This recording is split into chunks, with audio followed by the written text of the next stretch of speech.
Hi, how's it going? It's Charles Botensten from Botensten Properties International, and today I'm going to be following up with a video that I made on Friday about momentum. I love momentum, and momentum can swing either way.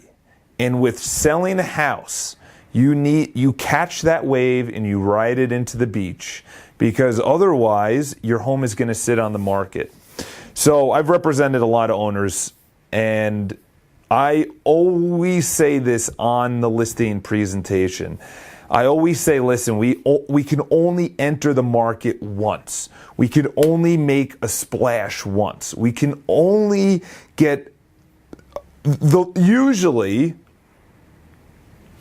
98, 99% of the time, the most amount of people at an open house will be the first one. And you want to have such an impression. So number one, momentum when selling. It's got to be a clean house. It's got to look its finest.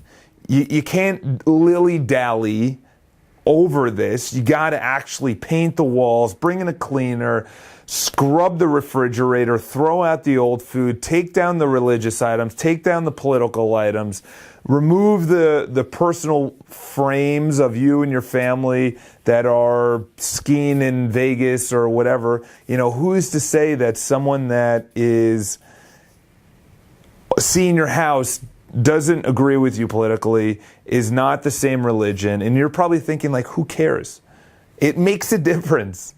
It makes a difference, because if you have, say, political items that are separate than what they believe, then they're not going to, it's a negative view on the home. It's not about, one second. It's not about you, it's about the home and the new buyer. Sorry, one of the folks was outside. And it really is not. You may think that, it's, I don't know if they're looking to come in. Whatever. But you have to depersonalize it, because you're letting go of the home. And the person that comes in, and I know I'm getting off track, but this just really clearly, I have a passion for this, is when someone walks into the home, they have to consider themselves as that new homeowner. They have to see themselves as entertaining, coming home from work, raising their children, waking up and enjoying their home office or whatever the case is. And you have to make it, depersonalized. And the reason being is that if you ride that momentum of the depersonalization into the first open house, and you depersonalize it, you clean things up, blah, blah, blah, you're going to ride into that first open house, and people are going to be like, wow, this is a great home. I'm going to put in an offer. Perfect. What if you did it the other way around? You're like, you know what, Charles, your advice stinks, and I'm going to leave all my political books, I'm going to leave all my religious items, I'm going to leave all my picture frames, and then a month in, you then say, okay, well, that's not working, and the feedback has been, they walk by your bookcase and they just see a political party that they don't agree with, or religious items or whatever, and then you take it down. That momentum's in the past. That momentum was on open house number one. So why is that important? There's two aspects. One is the offers will come in. And the offers that come in after the first open house are the buyers that have been looking for the longest, because they are experienced. They know the market. They are the ones that are usually the most serious, because they've been looking and they said, finally a new home. They go in, they view it, they like it, they put in an offer. That's how it should be. But the thing is, I get it all the time. I just sold a home, and the owner calls me and says, blah, blah, blah. My family member says that we should keep it on and see if we can get any more money. And I explain that just doesn't work. And you know what's funny is that even though we put it into contract, so we had the open house, it really wasn't that busy. And then we went into contract like Thursday. Between the open house and Thursday, Granted, this is only a week on the market. We had no requests for showing. So if we didn't ride that momentum, and I know it's so easy, well, we just put it on, and it's the first open house. But the thing is, as I mentioned, the momentum literally starts at a height, and it's a roller coaster, and it just goes down. And the people in the beginning are the most serious. And by the way, that home I was just talking about, we received 2 offers. Both were cash. Both were at the asking price. So if we waited, like how many people go above the asking price when both of them come in at the asking price and they don't know each other? That's the market speaking. Say, listen, Mrs. Homeowner, with the guidance of your agent, you've priced this home well, and we're going to buy it at the asking price. And by the way, we're cash. So I always, always, always recommend going with the offer.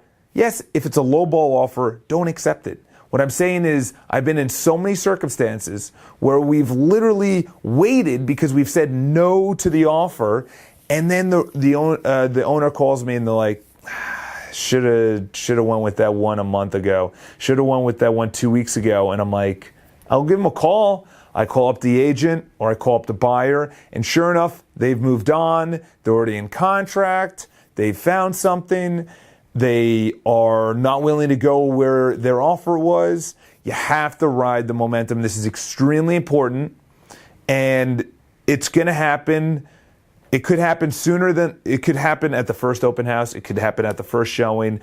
Go with the offers that you feel most compelled to go with, because that's your gut instinct saying, you know what, this just feels right. Let's go away. If you wait, it doesn't look good. When you wait for your home, it's just the worst case scenario. It's the worst case scenario because you literally have the home sits on the market. Buyers are going to say, why is this on the market? I'm going to come in at a lower price. They're probably not as well qualified. They're probably not as serious. And it's going to be frustrating for you because I'm going to have to call you for showings. I'm going to have to call you for open houses. You're going to wonder why. And if you need to sell it, you're paying another month of mortgage. You're going to pay another month of utilities and cable bills and things like that. And you're getting frustrated. Ride the momentum. The momentum is in the beginning when you first put it on. So before you put it on, depersonalize the home. So when the momentum starts at the first showing, when it enters the market, it gradually goes down. So make sure you ride it to the shore. You ride that momentum wave to the shore, and you put your home on. You ride it, grab the offers you can. And obviously, if it's low ball, you don't go with it. I'm saying actual quality offers, quality terms, qualified individuals, financing or not financing, but can obviously get through the board. Anyway, this was actually a lot longer than I thought. I thought this would be a nice short topic, but that's just me rambling. It's Charles Botensten for Botensten Properties International. If you have any questions, leave it in the comments section below. Subscribe to our Instagram account. That is our favorite social media network.